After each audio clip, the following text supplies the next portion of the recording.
पर्बतजरानि आलुफारा नैथि खोन्दो बेदबारि आदिबासि सुबुं अनजिमा थानाय ओनसोलाव जेबो सोरखारि बिथांखिनि नमुना गैया।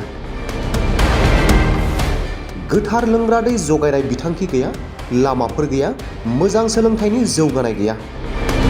बावैसो सिगां क'क्राझार जिल्लानि पर्बतजरायाव बिटिआरआ फारसेथिं हाग्रामा महिलारिनि 17 बोसोर खुंथायनि समाव जौगानायनि मुङाव खोथा होदोंमोन। बेराफारसेथिं सोलायनायनि स्ल'गानजों खुंथाय गोहोआव थानाय प्रमद बर' सरकारा 3 बोसोर बाबेनलांब्लाबो आदिबासि गामियाव जौगायाखै।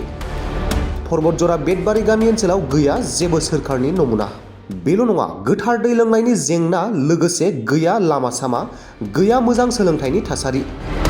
गंसे खुनुरुखुम लेङाइ सावस्रि मिरु दंमोनब्लाबो बायला जिला जाबोनो हमनायखौसो नुनो मोननाय जासै। जेबो प्रधान मन्त्रि आवास यजना न' गैया, बिपिएल कार्ड मुलाम्फा मोनग्रा गैया, सोरखारि सुबिदाफोर मोननो हानाय जायाखै। नोजोर होगोन ना आसाम सोरखार, लोगोसे आथिखालनि बिटिआरनि गाहाय प्रमद बर' सरकारा? বেদবাড়ি গাঁওবড়া আমার নাম হইল বাগরাই বেসরা। আমি গাঁওবড়া আমার যেটা নাকি সাব সেন্টার, এটা অনেক দিন ধরে মোটামুটি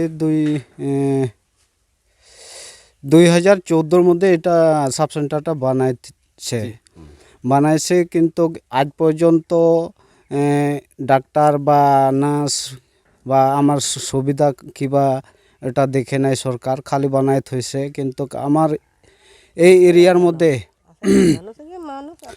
বহুত আদিবাসী গ্রাম আছে, 7টা গ্রাম আছে। আদিবাসী গ্রামে অঞ্চলে এরিয়ার মধ্যে কোনো সরকারের সুবিধা বা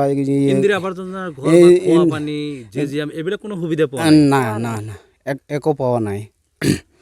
তার কারণে আমি মনটা ভাব করি যে আমার পিছনে বা আমার দেখাওয়া মানুষ সরকার বা কোনো নাই বুঝে। মানে বিপিএফ সরকার থাকার কারণ হুমায়ত বানাইছিল।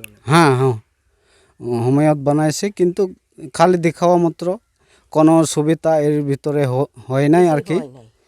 আর রাস্তা, স্কুল, আমার খাওয়ার পানি, এই যে কি কয় খোয়া পানি কোর পরা খায় আপনার? আমার একটা কুয়া আছে, এই আধা কিলোমিটার যাওয়া লাগে আর কি। ওখান থেকে পানি আনি খাই গরু বাছুর মানুষ। পর্বত বড় সরকার এতিয়া কি কব? আমার ভোটের জন্য হে কব, ভোটে দেখ আমি এই সুবিধা করব, অমুক করব, তমুক করব, লাসে নাই, লাসে আর দেখাবো না।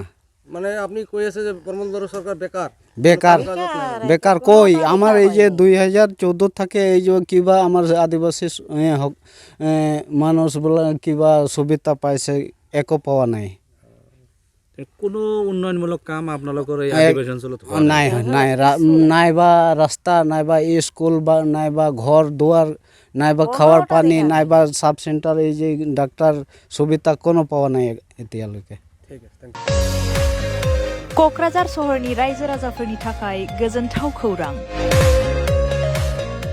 बिटिआरनि गाहाय राजथावनि क'क्राझार सहरनि जेडि र'डजों नांजाबनाय सुदेमपुरी गांजेमा बाजाराव थानाय आइ आफा मेड लाइफ बिएम हस्पिटालाव रोंगौथि गोनां डक्टर आरो नार्स स्टाफफोरनि गेजेरजों गथ'साफोरनि बेरामजों लोगोसे जायखिजाया बेरामिफोरनि थाखाय होगासिनो दं मोजां फाहामथाय।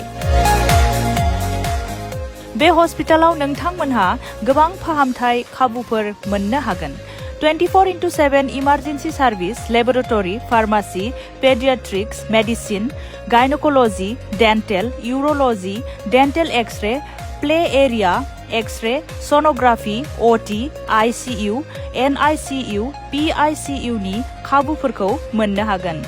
आइ आफा मेड लाइफ बिएम हस्पिटाला 24 घन्टा जेब्लाबो खुलायै थागोन आरो लांलाय लाबोलायनि एम्बुलेन्सआबो मोजाङै सार्भिस थागोन। आबुङै खौरां लाहरनो थाखाय 9101655430 8822 688 026 जानबुं नम्बराव खौरां लाहरनो हागोन।